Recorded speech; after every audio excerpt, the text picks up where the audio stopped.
In part one, we disassembled the lower unit off a Tohatsu 8 horsepower outboard motor in order to change the water pump.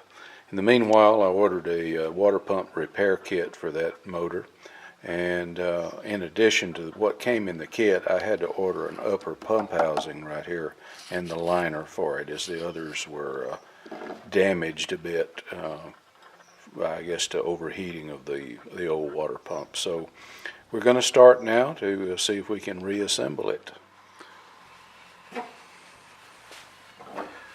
We do want to make sure before we start to reassemble that all of our surfaces are cleaned off. The lower gear case here had a gasket on it that had melted pretty much into the area around the shaft, so we've cleaned all of that off and it's nice and smooth and ready to receive the new gasket. The next thing we're going to do is reassemble the gear case, or the upper housing. There's an insert that goes in it. We're going to put that in there and go from there. Looking at the upper housing, there's a slot in it, and if you look at this insert, there's a tab on there that'll go into that slot. So we want to make sure that we have this properly lined up, because as you can see, these are very crucial to the water passages for the pump. So if you had that out of alignment, you probably wouldn't get any water. We placed the impeller inside the upper pump housing. Put just a little bit of oil to make it easier to get that impeller in there. Also want to note where the keyway is, just so we keep it in mind, because remember, we have to put this pin on the shaft and fit that over. So we'll just slide all of it back over the shaft. Have to take my bolts back out. Okay, everything's back on, and I'll stab a couple of bolts in it temporarily now, because we have to talk about something else briefly. A couple of quick things here. One is the bolts. Everyone recommends you put a little bit of oil on them before you reinstall them, but I also like to look down in this water pump hole and turn the shaft just to make sure that the water pump itself is spinning in there. I don't know if you can see this on the video, but make sure we got that pin in there, otherwise the pump doesn't work, does it? Okay, looks as though it's spinning, so we'll put some bolts in, put the washers on, a little bit of oil around here just to keep them from seizing up for future times. Hand tightened.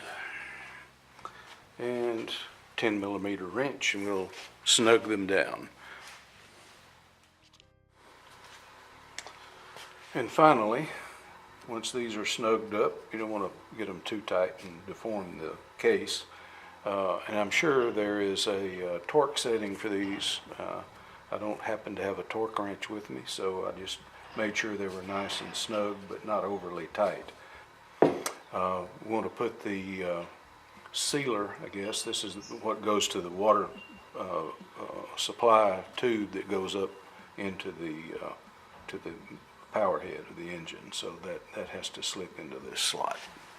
The order of business is to put the lower unit back on the motor. A couple of precautions here. One is I removed the kill switch, because we're probably going to have to rotate the motor a bit to stab the splines back into the power head. We don't want the thing to start up while we're trying to do that. We also want to make sure that the gear shift pin fits into, if we can get a good shot of it right here, into that hole right there where it'll come up, and we'll be able to pin it back to the gear shift mechanism that goes up to the motor. The real trick is to stab the splines back into the power head portion, and it's probably really better if this is a two-person job, but it being as this is a fairly small motor, I think I'll be able to do it myself. So let's get started. There we go. All right, so we're going to slide this in, and let's carefully move it into the shaft, and we should get mostly in there. Make sure the gear shift pin goes through. Now let's turn the motor over a bit and it slips right in. So ensure that the shift pin came through. Everything's lined up, so now we need to put a bolt or two in there. Remember, we put a little bit of oil just to keep them from freezing up in there at a later date. Get something in there to hold it. 4 bolts, 10 millimeter, a little bit of grease on them. All right, we've got all 4 bolts pretty well in there, so we'll just snug them up again. We don't want to over tighten. Would certainly hate to strip out one of these 4. That could create us a problem, could it not?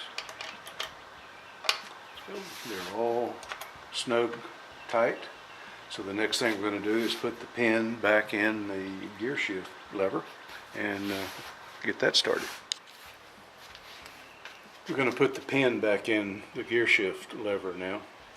Sometimes it can be a little recalcitrant in going in there, if that's the right word. It's a little awkward because I'm trying not to get in the way of the video. But as you can see, I have moved the actual shift lever. I'm going to be putting the little pin back in that we hopefully didn't lose when we took it out, and get it lined up well and drive it back in there.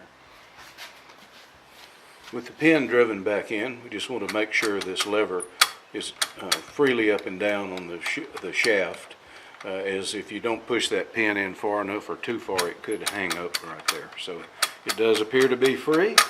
The motor's back together. Everything seems to look okay. So I guess the next thing we'll do is put the muffs on and give it a run, make sure the pump works.